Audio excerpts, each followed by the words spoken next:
getting out of the house and getting some fresh air does have a hugely freeing effect.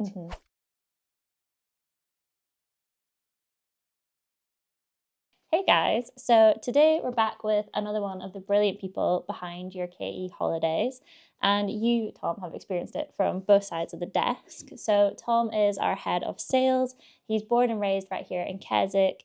He's a fell runner, a boulder, and someone who loves the outdoors, and the outdoors have taken him to the snowy summits of Mount Toubkal, to the trails of Peru and Madeira. So Tom, welcome. Hello. So you were born and raised in Keswick. Surrounded by some of the most incredible landscape in the UK. But was it actually Sheffield that sparked your love for the outdoors? Yeah, so I hadn't, I think in the way of a lot of people who grew up in Keswick and in some of the Lake District, you sort of don't appreciate what you've got. Yeah, I was in the same boat there. And you just think about all the things that you don't have. I didn't go up a lot of fells when I was younger. And then I think in the way a lot of people do, you go to university and you get incredibly unhealthy and you don't do much. And then I sort of tried to change that, and after starting to run a bit in Sheffield, just around sort of town and through the parks, I came back to Keswick for a holiday of some description and realised how amazing a place for the outdoors this is, and sort of was hooked ever since, to be honest. Yeah, sometimes it really takes going away to appreciate it. And growing up a bit and realising that not everything's about city shops life in town or cities. It gets tiring very quickly. So your first ever K trip was to the summit of Mount Toubkal. What lasting impression did that big adventure leave on you? I sort of was a bit nervous about joining a group. It was the first time I'd ever done a group holiday. I was nervous about going to Morocco because it felt like a very different place where I'd ever been. But it really left a great impression on me because it was just such a different experience, such an amazing country. Everyone was so friendly, and you realise that travelling with a group, you're meeting people who are very different to you and have different lives. Certainly at that time, I was 23 or 24, and they were in their 50s and 60s, but you've all chosen to do that particular tour and that particular holiday, and there's something kind of very unifying about that collective want that you then get to know the person more and you find out more about them, and it was a really interesting way to travel. And then Peru and Madeira followed. Those are like two of our most iconic destinations and both so different. What did you find to be special about both of them? I think I'd say for both of them it was, my best emotion to describe them is almost surprise. Like with Peru, I'll be honest, and it sounds incredibly like spoiled to sort of be like I had never had Machu Picchu on my bucket list, or the Inca Trail on my bucket list, and I only did it because I was offered it as a work trip. And you say, oh yeah, you might as well. In that we're lucky like that. In that slightly ungrateful way that you can. And I just had these visions of it being sort of incredibly busy and over touristed and really sort of corporate and almost like an outdoor Disneyland sort of thing. And it wasn't, and it was incredible.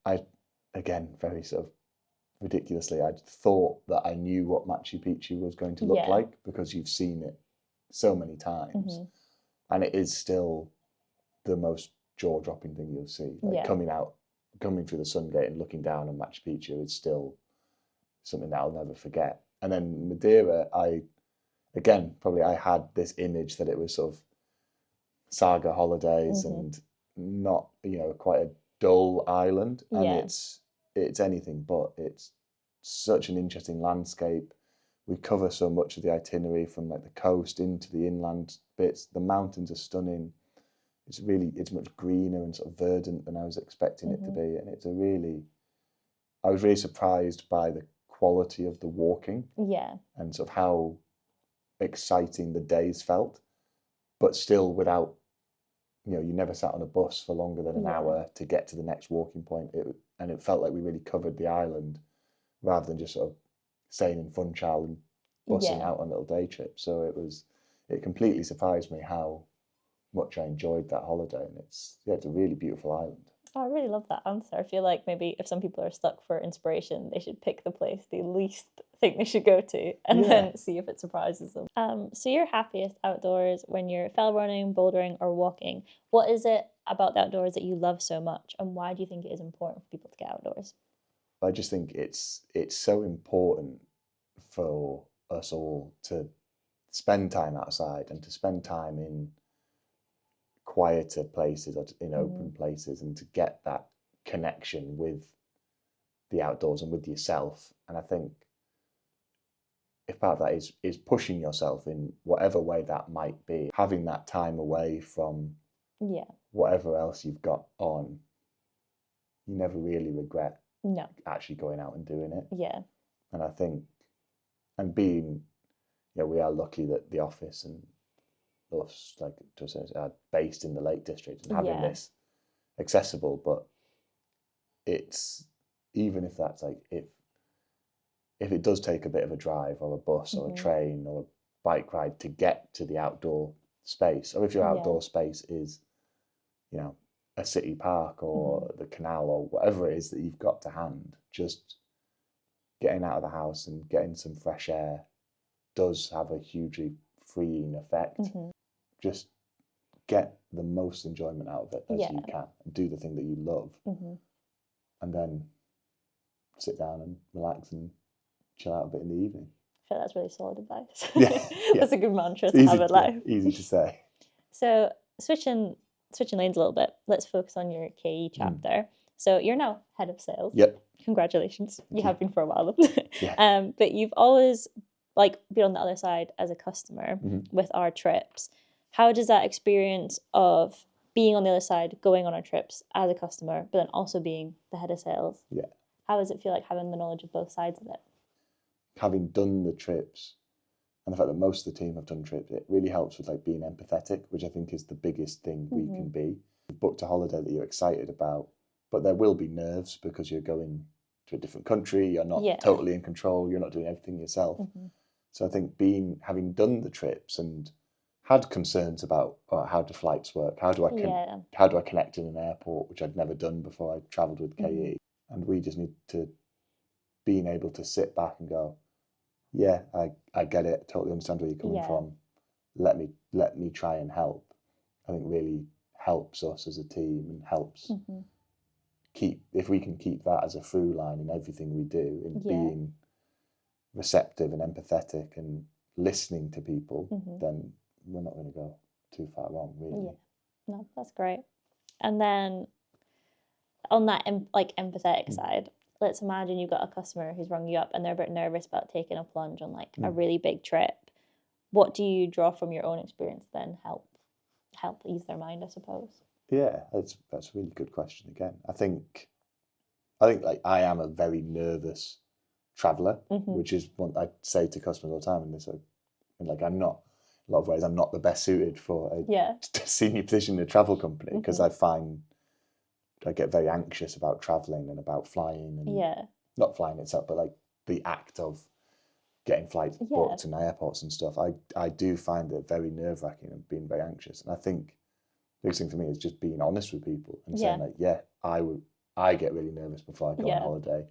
Here's what I do, and just sharing my experience. And what I do might not be what's right for you, but I think customers just if you're being honest with people, and you don't try and say that it's oh well, no, you don't need to be nervous, you don't need to be whatever, because you're going to feel the way you feel, and everyone's feelings are entirely valid at whatever point. So I think just being honest with people and be like, well, yeah, I hate it. Up until I'm at the airport and checked in, I will be nervous and I'll be on edge and I'll be not wanting to go, and and this is my work travel, this is my personal travel, everything. And as soon as you get there, or as soon as you're in the air, as soon as it's out of your hands. Yeah.